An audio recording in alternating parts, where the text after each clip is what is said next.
All right, we are back on another episode, Line for Line, coolest podcast in Kenosha, youngest podcast in Kenosha now. I was like, seriously, most athletic podcast in Kenosha, you know what I'm saying? I have a very good, generous guy in the building today. I have Marty Pitts Jr. in the building. Marty, how you doing today? Great, thank you for having us. No, seriously, thank you guys.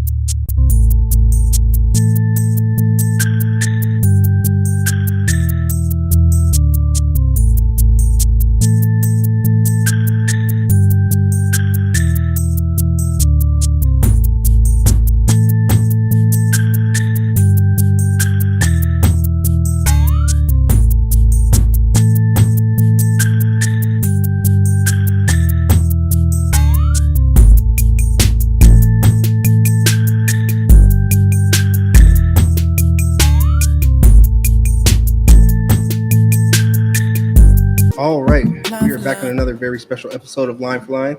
I have three generous young men in the building today. I'll let you gentlemen introduce yourselves. Hello, I'm Caleb Burgess, catcher for Indian Trail Hawks baseball. I'm Ryan Edwards. I'm a junior, and I play the infield. I'm Jackson Wilhelmson. I play for center field and for Indian Trail baseball. Yes, sir. How you gentlemen doing this evening? Fantastic. Yeah? What's it like being on your first podcast? Feels good. Feels good. Yeah. A little nervous. I'm just still kind of shocked that you guys haven't been on like more radio promo and everything like that. Especially just because like the articles that I see about you guys and all that too, like multiple sport athletes on a roll. You know what I'm saying? So it just goes to show that you guys are more than just athletes. You know what I'm saying? And we can lead that in with my first question: how important is it at being academics being put first before sports? For sure. I think it's very important. Like especially like during the school year, we have so many sports and you're doing all this training in the off season. So getting in time to like do your homework is pretty difficult. So prioritizing that during the school day or whether you stay up a little later than the average student is very important. Gotcha. What about you, sir? Yeah, it's very important, especially for schools looking at you. If you don't got the grades to go to the school, then you're not going to go there. Uh-huh. A, you have to be good at sport, but B, you got to show up in the classroom. Yeah, I mean, it starts in the classroom basically. I mean, yeah, you can work out, you can be the strongest, biggest, toughest, but if you're failing all your classes, you're never going to make it to the next level. Yes, sir. Yes, sir. What's one thing that you guys' coach stays on you about academics? Just keeping a GPA up, Yeah. staying in class, learning, and mainly keeping your GPA up. Yeah, you got to show up to class. That's the most important thing. Yeah. So those listeners at home, can you guys just tell them one more thing about putting academics first in order to be on the field? Well, obviously, if you don't have the grades, you won't be able to play. But yeah, it's very important just for like looking at colleges, things like that. Yeah. Now, you guys are all juniors, right? Yeah. Correct. Are you guys like preparing for college and everything like that as well too? Yeah. For sure. Backtrack to the multiple sports thing. What is it like being a multiple sport athlete for those of listeners who may not know? I mean, in my opinion, it's great. I mean, you stay out of the house, you're playing sports, staying active, staying in shape. I mean, I think it's good. Yeah. And what sports is it that you play? I play basketball, baseball, and volleyball. Oh my gosh. How tiring is that, like playing all three? I mean, it gets a little tiring at times, but I think overall it's good. It's good for me. Yeah. Yeah. How about you, sir? Yeah, it's important to balance your time, you know. I mean, there's three things that are important: family and school and sports. And when I'm not doing any of those, I'm practicing my sports. Let's go. And do you only play baseball? I play baseball and volleyball. And volleyball. Oh, Yeah. wow, nice. How about you, young man? You probably play wrestling. I see you. You're like kind of swole. You know, you're a wrestler, huh? Exclusively baseball. Exclusively baseball. Yes, huh? sir. Nice. What's your lifting schedule like? 'Cause, dude, you're like for real. Seriously. I try to get in 5 days a week. Yeah. Yeah. During the baseball season, I try to cut it down a little bit just so I'm tip-top during it. So what's it like at your position, you would say? It's very difficult. I think it's the best spot in the field, personally, just because you're in every single play. You get to command the field. No matter what, you have to know the positions, like know the situations, all that kind of stuff. So I think it's just really fun, especially the athletic part of it too. Yeah, you're basically the captain of the field out there. Seriously, you have to. Everything literally goes through you. Yeah. Like, how is it that you find the time to be able to communicate with your two partners that are out there with you while the play is going? You know. So if they're on a roll, I try not to get them out of their groove. I like to let them keep going. Just if they're going, then let them keep going. Yeah. But if they're going through, if they're not performing at their top and they're struggling a little bit, then I'll go out there and talk to them, see how they're doing, sometimes encourage them. And if there's like a certain situation or like a certain play that I want to do, I'll go out there and talk to them specifically about that. Yeah. How important would you say hand-eye coordination is at the position you play? Very, very important. Yeah. There's a lot of drills we do as a catcher that works on hand-eye coordination, whether it's like seeing high velo or just doing a simple drill off a wall. Mhm. Yeah. Now, with you being as close to the pitcher as you are, like, do you guys have extra bonding time just so you guys are making sure you're always on the same level, or how does that work? Oh yeah, for sure. There's definitely the battery. Obviously, there's definitely a connection between a pitcher and a catcher, and getting to know your pitchers are super important because if you don't know what pitches to call at a certain time, that can get you in a sticky situation. So, knowing your pitcher's pitches. Sorry. No, no worries. Just knowing the certain situations and knowing what they like, keep you on the same track, which is very helpful. Yes, sir. Now let's go over to Ryan. Ryan, tell us a little bit about your position, sir. I mean, in the infield, you always got to be alert. You got to be ready. Anytime that ball is put in play, you got to be wanting it. You got to be needing the ball. You got to be able to make that play. Now, can you take us through the vision of playing the position you play, All right. So playing infielder? before every play, I'm always creeping up towards the batter, getting ready for the ball to come to me. Because if you're not ready, then you're not going to be able to make that great play. Yeah. Mm-hmm. Yeah. Who are like some of the greats that you watch at the position that you play? I like to watch Chris Bryant play third. Yeah, that's my guy. Oh my gosh, I'm a diehard Cubs fan too, and I'm just like so hurt by it. Seriously. It's okay, but I got three good guys now that I can look forward to seeing. Fill those roles seriously. And lastly, over to you, young man. Tell us a little bit about your position. So I hear a lot of talk about outfielders and how the outfield's easier than every other position because you're not in every play necessarily. But Mhm. in reality, you really are in every play. And if you're not in that play, then your head's not in it and the ball's going to come to you and you're going to make a mistake. Yeah, it's one of the toughest positions out there as well too. Because like you said, people think that you're not in every play, that you're not really doing anything. But literally, you guys save everything. Seriously. Like, have you ever had any of those like track warning? Leap grabs, leap catches? Yeah, in the travel season, I've had a couple of those. No way. I wouldn't say necessarily like a snatching a home run or anything, but there's been a couple of deep balls hit that you got to go track down. Yeah. It's tough on the gravel. It's a little slipperier. Yeah. Oh, wow. And obviously, every field isn't every game is not at ITA, right? Yes. So obviously, you have to deal with different fields, Yep. different gravels, and things like that as well, Yep. too. Yeah. Can you take us back to like the highlight of your season last season? I'd say the highlight is just the team and how well we bonded together and all the good times we had on even off the field. Yeah. Just in the parking lot, messing around, throwing a football. I think that's the highlight of my season. Yeah. These are your brothers, huh? Yeah. Yeah. So how about you, sir? Yeah, I agree with him. Just bonding with the team. Yeah, it was a blast. Yeah. Mhm. Love these guys. Yeah. Yeah. Blast. Now, what would you guys say your favorite thing about your coach is, Mr. Marty Pitts? Love his intensity. I Yeah. love how intense he is. I like how he always he's always hard on us, but it's in a good way. I Yeah. think it makes us tougher. Yeah, The it's one all thing love. that he's told you guys that stuck with you. I'm pretty sure there's 3 different answers to that question there, right? Give me one thing that he's told you that sticks with you. Toughest team in the state. Yep. Yeah, just be That's tough. the one. Yeah. That's it. Yeah, let's go. Hey, Marty, how you doing over there, young man? We actually have Marty. Doing great. I get to see these guys. It's been a couple months, so Yeah. it's good to see them. That's always good. It's been a couple I'm months not since happy you've seen because him? Ryan actually looks taller than me now for sure. No way. Yeah, in December he was not, so I was trying to walk away from him a little Yeah. bit because he's gonna be. He'll let me know of that. I'm Yeah. sure. So, So what's it like coaching this group of young men right here, sir? man, how long is the limit to We talk? can talk all night. No, I'm just kidding. No, these guys are a great, fun group. I'm excited because they were a young team last year, and now they're going to be juniors. Yeah.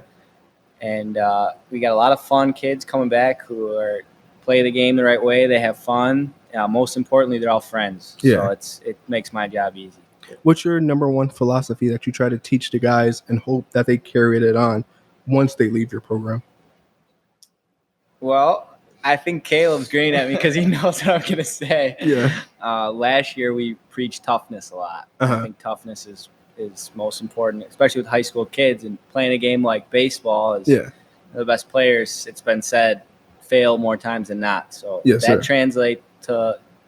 translates to life big time. Being tough and how you approach things. And I think just the camaraderie, enjoying each other, loving each other, kind of pushing these guys to be hard on each other, because I think that's how good teams function, when they can get on guys and still have fun and just love each other. So toughness, love, and more toughness. Yeah. What's your baseball background? Well, I grew up, my dad, the first person I think about is my dad. My dad was always my coach. And also my uncle, John Olson, was the high school coach at St. Joe's when they won 3 state championships. Oh, wow. So I have a really big family, and we pretty much grew up all around St. Joe's, going to those games and being in the dugout. And I didn't go to St. Joe's. I went to Tremper. Oh, wow. But after Tremper, I was a bench warmer for 3 different colleges. I hope these guys have different careers than I do, but it's not easy. I was just the one that I never got off the bench. Oh, no. I'm just kidding. All right. So just tell us a little bit about what it was like under Mr. Schmidt. Mike's the man. He was actually the fastest coach to 100 wins. So oh, really? Big shoes to fill. And, all these kids that come back to the program who've had so much success. And, I instantly think, obviously, Gavin and the Ryan Hoarders and all these guys that are coming back, their teams were so good. So I'd be lying if I said that wasn't a little intimidating, taking over the job with these guys, because really the expectation is to win. So, Mike was just the kind of coach. He was really laid back, really just all about relationships. He let all the assistants coach. It wasn't like you were coaching with a guy who would just have everything, this way at the highway. He let us all do our own thing, and loved it. I was lucky. So. What would you say you look forward to the most this upcoming season that you guys have? I think, I guess the easy answer would just the normality of it. I'd be lying if it said it was an easy year with just obviously everything that was going on. And I think a lot of the team building type stuff that we wanted to do throughout the off season and in season, we weren't able to do, which I think is crucial to teams. I think when you're building a team, you got to have that stuff outside of the field. And there's ways to put that in place, whether it's having these guys work a camp or taking an overnight non-conference game, things like that we're planning to do. Yeah. I think I'm excited for that. And I think just it's funny, we look back on that team, the coaches, it was my first year as a head coach, our whole new staff, that was their first year. And a lot of these guys, they didn't have any experience. So it was an emotional season. I think we'd be lying if we said by the last game we weren't a little almost just burnt out of it. But I think year 2, just being a little more laid back with it and just excited. What is it like coaching multiple sport athletes? Just tell us that, because I've been wondering that question all day. Like, I wonder how it is coaching multiple sport athletes. I love it. I think kids should play as long as they should, all their sports. And I think there's things that translate to other sports. Jackson, I'm thinking of him instantly, and Ryan, guys that are going to be captain type guys in our program that in the fall are going to be focused on volleyball or basketball, whatever it is. It's cool because a lot of stuff does translate over to sports. So I actually enjoy watching the basketball team too. So I'll be at a lot of the games watching him, and even volleyball too. It's a new sport, new sport for me. So I'm excited to see these guys in the other sports. I was amazed. Every year I've been in the program, we've had kids play volleyball. So I'm always like, where is all this? Yeah. All these kids playing volleyball when I was in high school. Because like I was saying, couldn't think of one kid that I, grew up at Tremper that I remember playing. What's the best thing about each of these individuals that we have in front of us that you see out there when you're watching them? Okay. Well, Caleb, I heard you guys back over there. He is a gym rat. He's like, I can see. Look at this guy right here. This guy is jacked. This guy is jacked. Seriously. There were times in February, we were there every night for lifting pretty much. And it's like, I'm at the school at 6:30 in the morning until 7. And then Caleb, it's like 7:15 and he's still, shoulder pressing and all this. And I'm just like, come on now, man, I got to get up. So he's the kind of kid, I'm kidding though, you love coaching kids that like to work like that. But he's the kind of kid that weight room, he's just like a natural leader like that. He's just an aggressive kid, loves getting on, holding guys accountable. And he's a KMA kid. He's a Kenosha military kid. Oh, wow. Nice. So it totally translates over.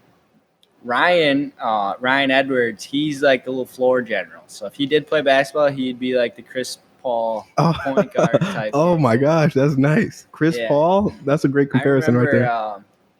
Going out to watch these guys outside of the high school stuff because their freshman year, they didn't really have a season. So these guys probably didn't know it, but we had to watch them in the summer just to kind of get a feel for them. Mm-hmm.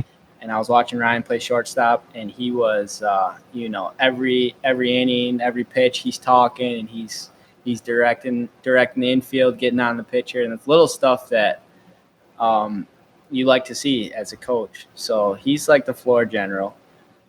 Jackson's Mr. Do It All. I mean, it was a tough task for him because he was an infielder as of 2 years ago.